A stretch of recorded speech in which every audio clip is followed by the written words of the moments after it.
Honey, sugar, sugar. Hello, welcome to Fellowship in Essential Oils. We're diving into a really interesting, I think it's an essential oil, or is it? Today we're talking about Honey Absolute. How are you, my honey, my sugar, Liz?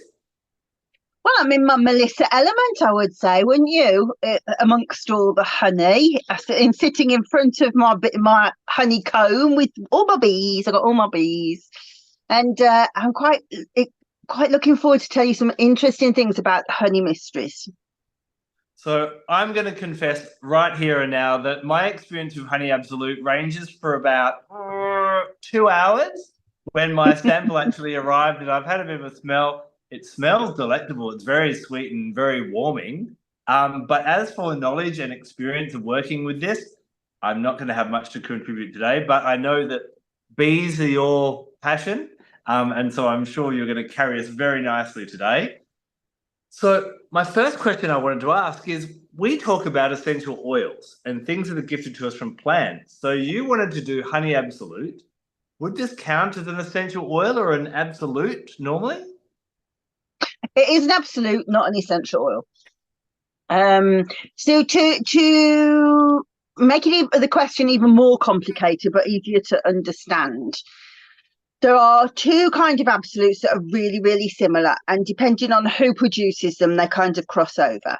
So there is a honey absolute, but there's also a beeswax absolute, and the two are different. But if somebody makes honey absolute from honeycomb with all the honey in, obviously there is waxes in it. And so the two are kind of interchangeable, but you can buy them separately, honey absolute and beeswax absolute. And the definition of an essential oil, which is kind of loose because citruses don't apply, which I'll explain that in a minute, is that it would have been distilled. So an essential oil is like for rosemary and thyme, steam is passed through it and steam carries the molecules across, and the ones that are light enough end up in an essential oil and you have water underneath. You can also make an essential oil by hydro distillation, things like what vetiver, I think sandalwood maybe as well, are hydro distilled, so they're boiled because they're quite well, they're hard, aren't they? So they're boiled to make them soft, and then again we the same thing. The steam comes off, and then the essential oil sits on top of water. The reason why I said there's exceptions to the rule is, of course, citruses are cold pressed. They come from they're produced by a process called écuelle à piquer, which is where they have like almost like loads and loads of pins that stab the surface of the fruit, and then it's squashed. But not all products will make an essential oil for very different reasons. Sometimes some things just don't have an essential oil because the active molecules are not oily. So you might think of witch hazel, for example, always water, never an essential oil, because their active constituents are watery. Things like roses, there is an essential oil, but there's also an absolute, and this is how we get to absolute. So things like jasmine, for example, roses, can't think of any more, gardenia, where the blossoms are really quite delicate. Then what they do is they make what's called a concrete by extracting with a solvent and then washing it with alcohol. And so this is what's happened here. So they do it with the beeswax. They do it also with the honey, that they make a concrete. It may be hexane, or it may. I think it is hexane that makes the concrete, and then they wash it off with alcohol. And what's interesting about the honey absolute, I've got it on a piece of paper here. The honey absolute smells quite boozy. Now, if you ferment honey, you get mead, and mead predates wine by many, many centuries archaeologically. So we've always known about like the boozy effect of fermented honey, but of course this has been washed with an alcohol, and you can really smell it because that's what it smells like. It smells like good mead rather than smelling like honey. Yeah. Yeah. So I guess, we can make absolutes out of things other than plants, and honey and honeycomb is an example of that. It smells great. I would definitely agree that, yeah, I can smell the meat as well. But is there any physical therapeutic benefits to having this in our collection? Well, yeah, because and it depends on how it's been extracted, whether it's just from the honey or whether it's from the beeswax and the honey. Because if it's done from a honeycomb, then you also have the beeswax. But honey is one of the most important medicinal properties we have on the planet, and even somebody who didn't love bees would still tell you the same thing. You know, it's such a healing, antimicrobial, antibiotic, antifungal thing, but also it acts as a humectant. So what that means is it actually soaks and retains moisture. So if you've got very dry skin or itchy skin or any kind of skin that's reactive, honey is fantastic for it. But, you know, think about if you've got a sore throat, how you might have honey and lemon. So right across the board, honey has all of these fantastic properties. But what's really interesting is if you look at the GCMS report well, I'm going to say the one that I had, because I don't know, because I only do have one and I've only ever had one. It's not an oil that I use very often. It was given to me. My sister gave it to me. I would never have probably bought it even, to be honest. But the GCMS report shows it's got really interesting, unusual compounds within it. So, for example, the GCMS report only actually accounts for 65% of the constituents. In other words, there are so many other trace ones. They're so small that it's not worth picking up. So now, if you think that that's 35% of the oil, that's an awful lot of trace elements. And its biggest constituent on this one is 18.5% palmic acid.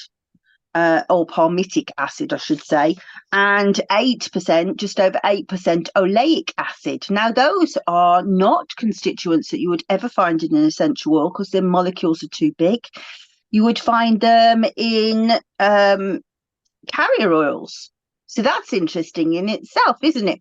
So, for example, palmitic acid, palm oil, there's so many different reasons why not to use palm oil, most of all the orangutans, in my opinion. Anything with red hair is worth saving. There's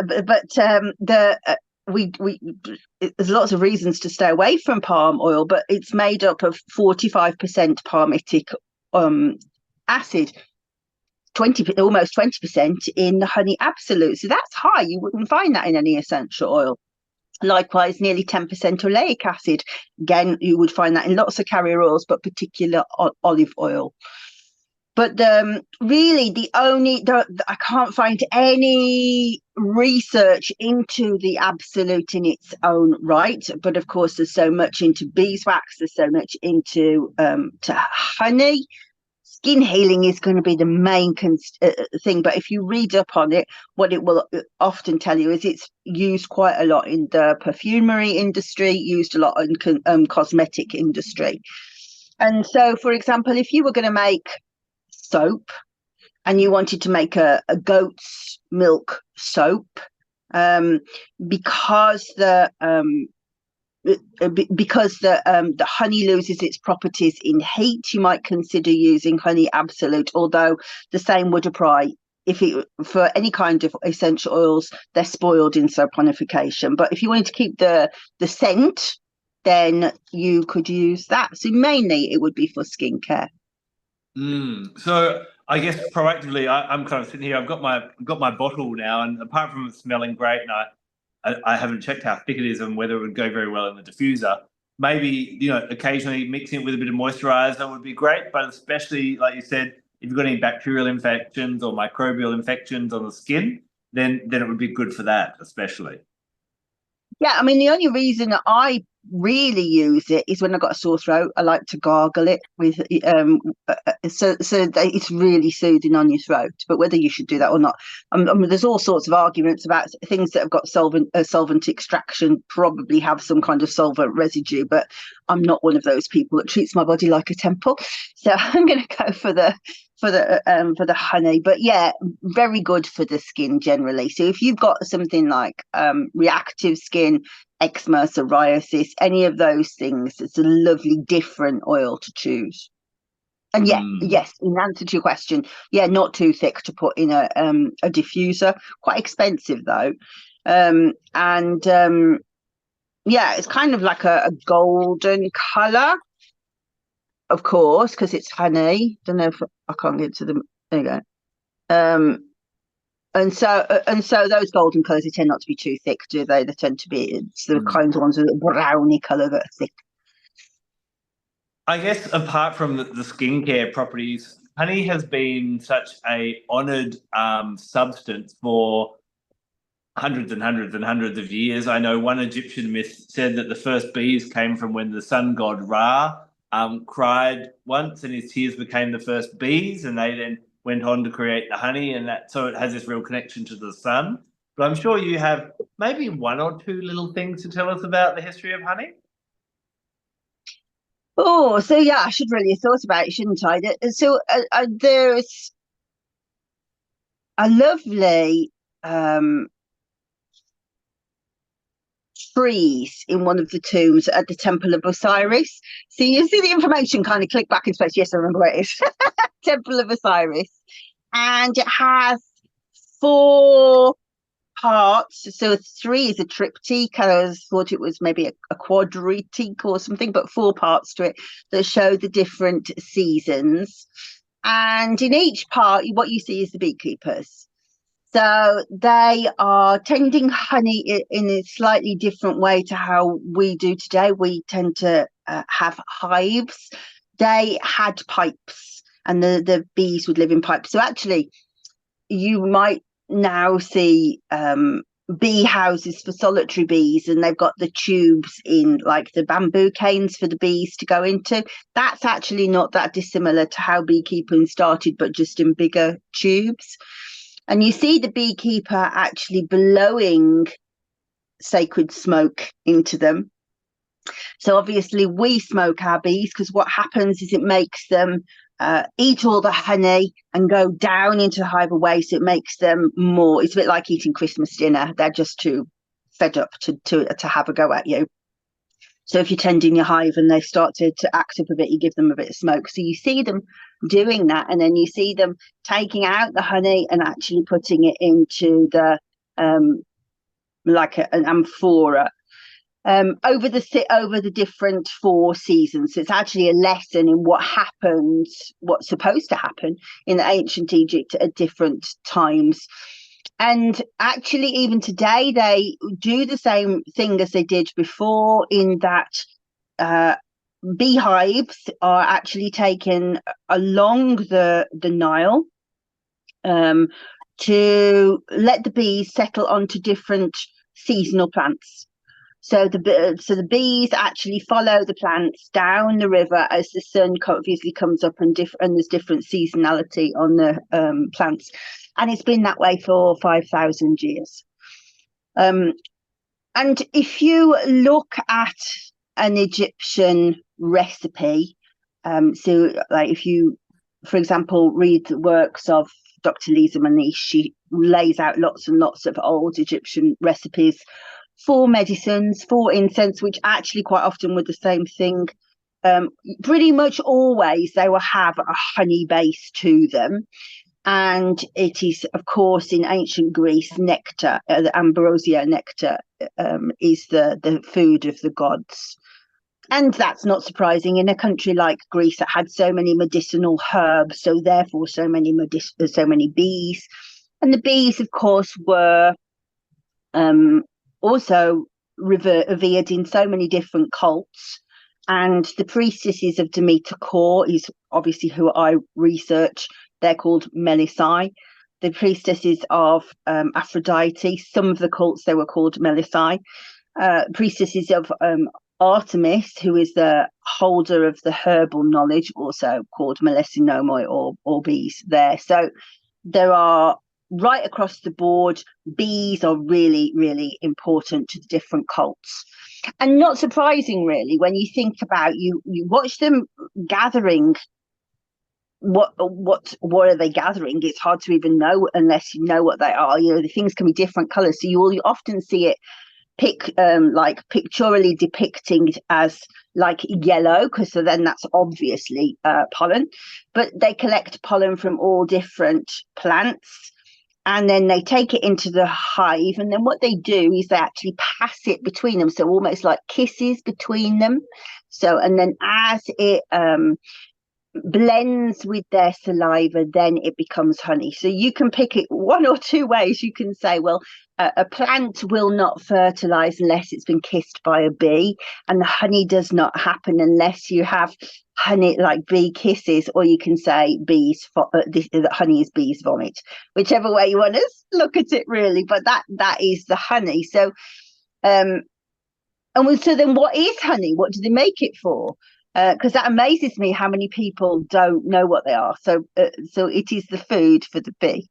It is their food, and they store it, and they store it in honeycombs. So actually, good representation. I had some real honeycomb outside.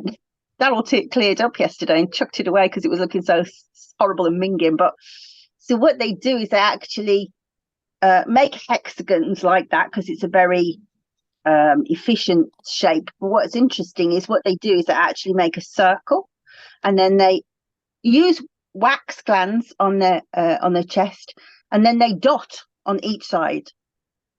So that makes the honeycomb the hexagonal shape. And then they do two different sizes. So they do a much bigger one and a much smaller one. A much smaller one is where the queen comes down and lays an egg that becomes a worker bee. So that is a fertilized egg.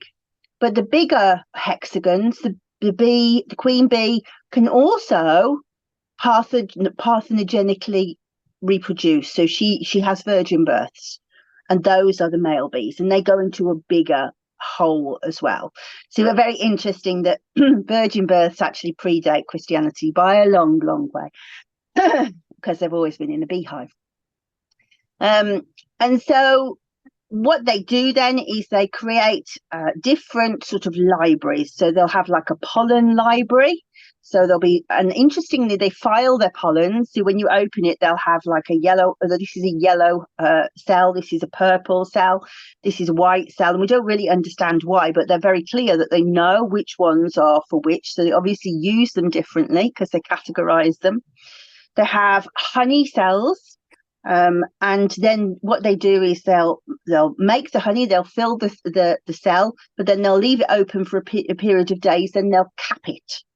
And so you don't want to take any honey out of a hive until it's capped, because it can go rancid, because what's happening is they're waiting for the water to evaporate out of it. So then they cap it. And then, of course, as I say, they have this other set of cells, which is where the queen lays the babies, the little eggs that will turn into little nymphs. And then over time, they will grow wings and then hatch out. So within the actual remit of a hive, you have many different types of honeycomb, but the honey absolute would only be taken from capped honey cells. That's it. So there isn't any pollen left in there except what has been processed, and just that honey. And so the honey mysteries have kind of three main aspects to them, I guess. The first would be the one I left out, but the first would be the divine feminine. This is a hive at the height of its fruition around about this time of year, really massive at this time of year.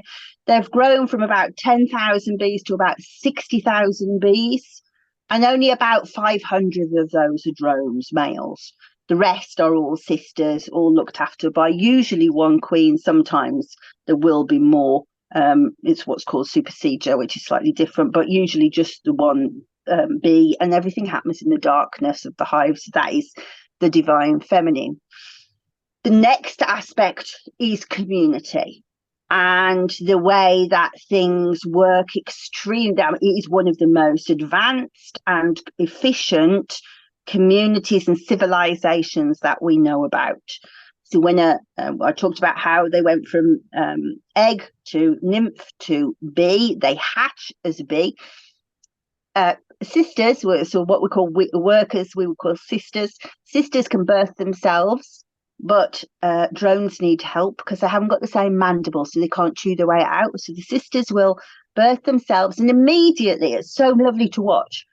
If you just if you're quiet enough, they'll let you watch it. So you'll see the bee get itself out, and then the sisters will kind of hurry over with honey. Here, here, here. So immediately they're burst into honey, this beautiful community. Then this new bee will go off and do her job. Now, the bees of every different age, depending on how many days old they are, will have a different job. We don't really understand how they know what their job is. But the newbies, their first job is to go and find dead bees within the hive. So they're called mortuary bees. They'll go up and they'll clear out. So you have this beautiful circle of idea of death and rebirth because they've cleared them out. And it's my favorite thing to see. They grasp them by what would be their hand, and they pull them up. So it looks like angels taking souls away. And so you have this idea of community because you have nurse bees and water bees and forager bees, and they all do their job. So this very good community and this civilization that works well. And that is kind of the reason why the ancient Greeks used them, because this was the idea of the city-state, the polis, they called it. So everything that kind of is good for the polis is propolis, which is what the bees use to insulate the hive, propolis. So we've got divine feminine, we've got community, and last thing, and probably the most useful thing to understand about using this kind of oil, is that it is joy and gratitude and love, and just noticing that around you magic is happening all of the time. And particularly that belongs, so obviously, so they fall into different mysteries. So obviously the community falls on with the agricultural community with Demeter. So the honey mysteries that are to do with joy and to do with love and to do with beauty are to do with Aphrodite, obviously. But this idea, if you think about of all the ways that honey, but also beeswax and also royal jelly are used in the beauty industry, right from hydrating, I'm trying to say hydrogenating, hydrating the skin, to soothing, but also think about how we use waxing, so all of that falls under Aphrodite as well. So do you think from a holistic healing point of view, when we consider that we have a bit of a loneliness or, I'd say loneliness epidemic, where a lot of people, although we're more connected through the internet, a lot of people feel lonely and are isolated, and many people will go sometimes many days without even having human contact.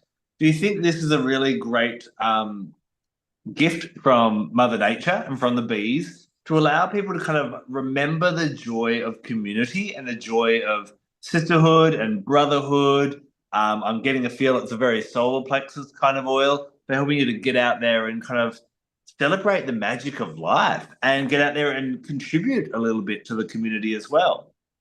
Absolutely right. I mean, so probably going into controversial waters now, but we use this word priestess a lot now. Funnily enough, when I started this work, it was like a word that you just wouldn't hear. But the consciousness of the priestess archetype has risen very fast. But what you'll see is a lot of people are talking about priestesshood, but then their meditations are about themselves, about increasing their own power. Now, that's kind of a modern day interpretation of priestess, but a priestess serves. That's her job. She serves a goddess. So service to Mother Earth, to the community. And in a way, a priestess isn't a priestess unless somebody else calls her priestess, because it's a priest is that identifies because he has been an access point to God for somebody else. So the priestesshood of old was about helping people to actually engage with different aspects of life. So the hidden beauty in life, the sacredness of community of life, being able to access the community of the dead. No, so this is so yes, honey is about the honey mysteries, but the actual bee mysteries is about being able to like kind of never take your eyes off. What's that bee doing? What is it doing? What am I missing here? What's happening in his world? What's she doing? What's she doing? And when you watch that, you can't help but notice, oh, how weird that plant's changed. You know, it looks different to what I did last week. That's so interesting. And it moves your consciousness out of like what we say as 3D reality to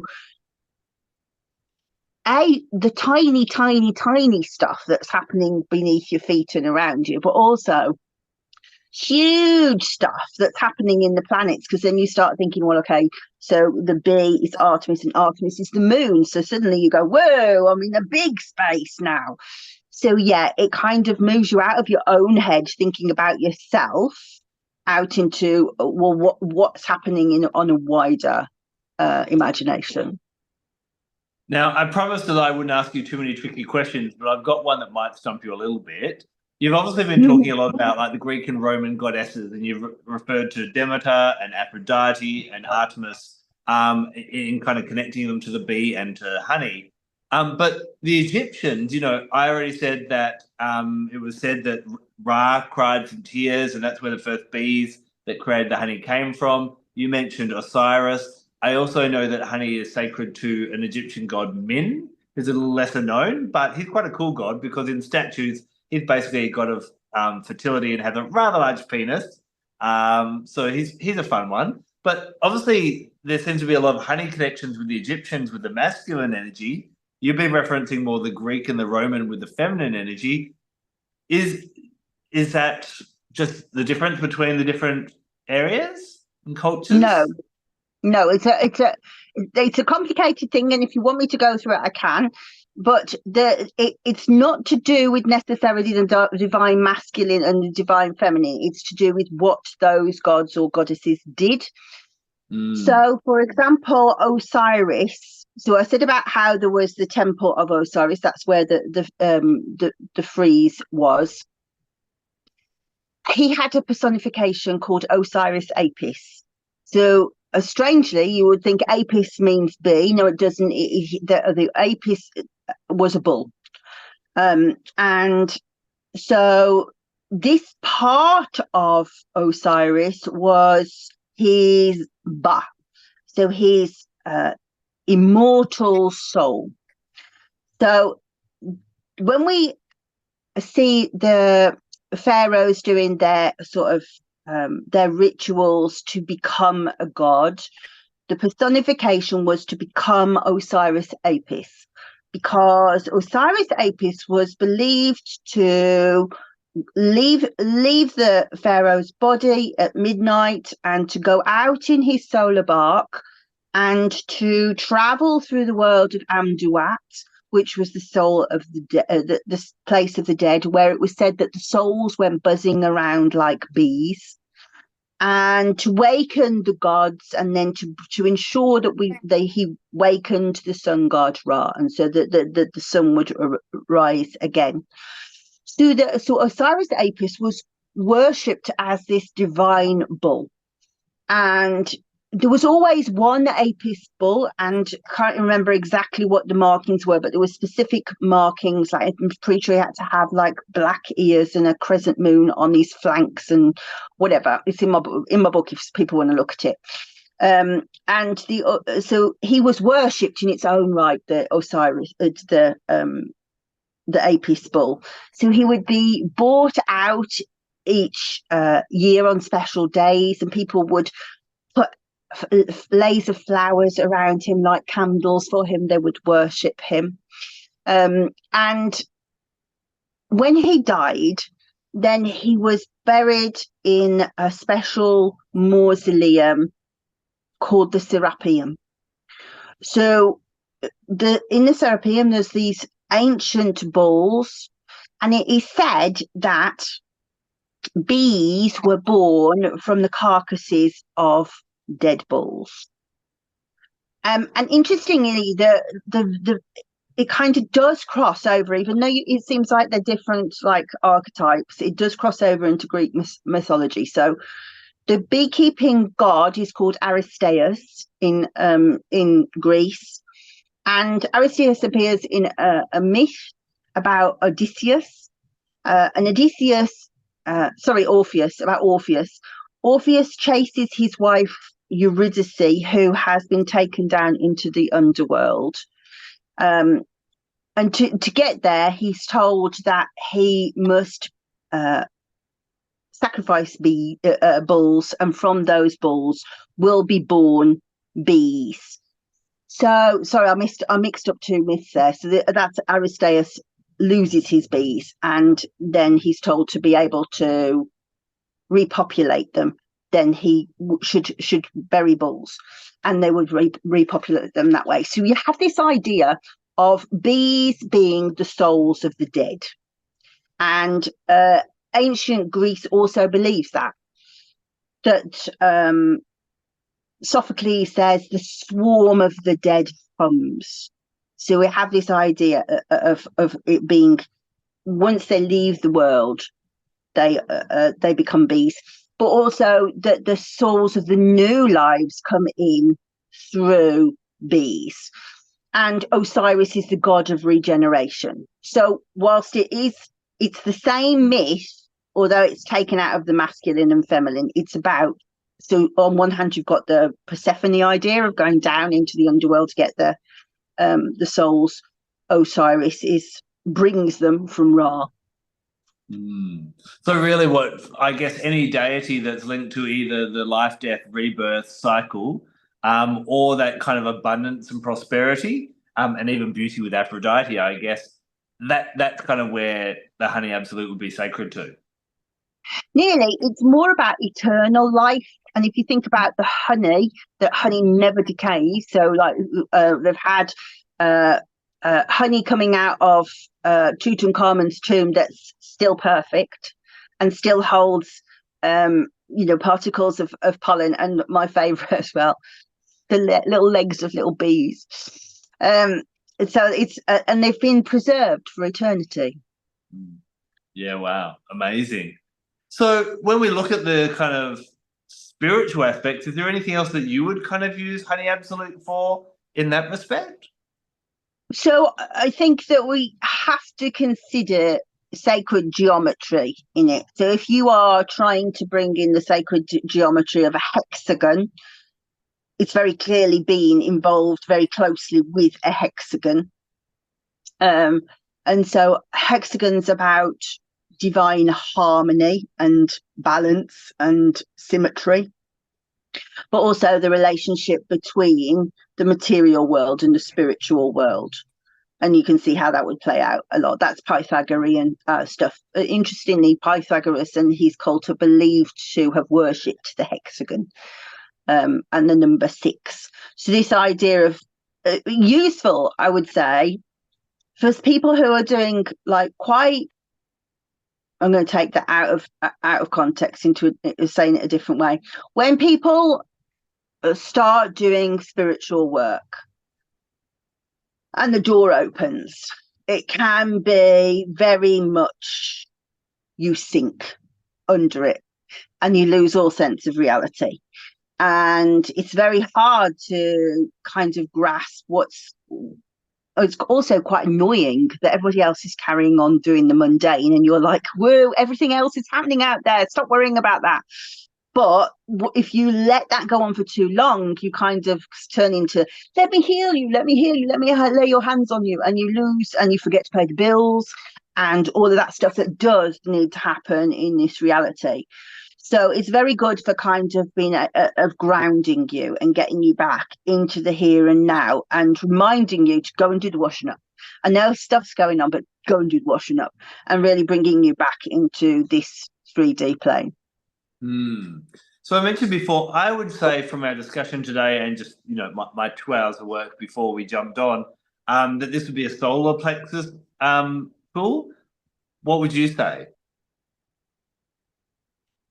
I think it can be used in several different ways. So I'm going to say I agree to that. I'm going to come back to that solar plexus because I've got an interesting sort of detail about that. But usually things that belong to Aphrodite would sit at the heart chakra. And I think this idea of love and gratitude and compassion and community, that stuff comes from the heart chakra. But likewise, anything to do with a spiritual quest is crown chakra as well, you know, this connection with the bigger things. So the actual definition of the idea that goes behind the hexagon is the world soul. That says like the archetype that the universe has its own sort of life force, the same as anything else has its own life force. The bee has its own life force. The plant has its own life force. And of course, but actually the actual graphology of that is a hexagon. So then connecting with the whole cosmos, then that has obviously got to be crown chakra. Going back to what you said about the solar plexus, the solar plexus is Jupiter medicine, and Jupiter is what's called the antidote to Saturn. So Saturn medicine is cold. The first thing that you said was that it was warming, but also Saturn is dull and monotonous and disciplinarian. Remember how I said that it was about grounding everything? That's like the Jupiter's about, whoa, let's look on beyond, higher learning, spiritual opening, expansion. Saturn brings it down. And what's really interesting is recently they've discovered that Saturn has a hexagon. So imagine that there's like the north pole of Saturn, like astrologically, that's got to be the coldest of the coldest of the coldest places, right? So there's actually magnetically anchored at the north pole of Jupiter a hexagonal vortex. It's a hurricane that's continually moving all of the time. So it goes around about 300 miles an hour, so about 3 times the worst kind of hurricane that we would have here on Earth. Oddly, doesn't have an ocean underneath it. There's no water, and of course it is a gas giant. So the whole thing about Saturn is it is a gas giant. So there's just like this vortex for some reason moving a hexagon that you can see very clearly on satellites from space, which changes color. And over time, it changes. So we have observed it over a period, I think, of 9 years on a satellite called Cassini. And the last pictures that were taken of the hexagonal, the hexagon of Saturn, that's what it's called. It had turned to be honey coloured. So I think that we have to say that there's an energy from there right now of kind of grounding all of this energy that's coming and all of this bee consciousness, because suddenly it's gone from like nobody knew the bee consciousness to everybody you speak to is like, tell me about the bees. You know, the bees are really talking to me, grounding it down, which is what Saturn does. And fascinating as well, because correct me if I'm wrong, but Jupiter or Zeus was raised by the Melissa, was raised by the bees, and was raised on honey as well. Yes, he was. So there's two different myths, but they both come from the same kind of thing. It's just like different caves saying, no, it was us. But yeah, so Kronos, his father, was had slaughtered his own father, and then being told by an oracle that he would also be slaughtered by his own son. And so he decided to stop that. So poor old Gaia was just pregnant all of the time. And Rhea, in this case, Rhea was pregnant all of the time. And he decided he would swallow all of his children. So when this new child was born, Rhea hid him. and she took him to the Dictaean cave, where, as you quite rightly say, the daughters of Aristeos, the beekeeping god, one was a Melissa, the other was a Almathea, if I remember rightly, who was a goat god. But yeah, so he was fed on milk and honey. So astrologically, if you had to pick a astrological body to pair with honey, what would you go for?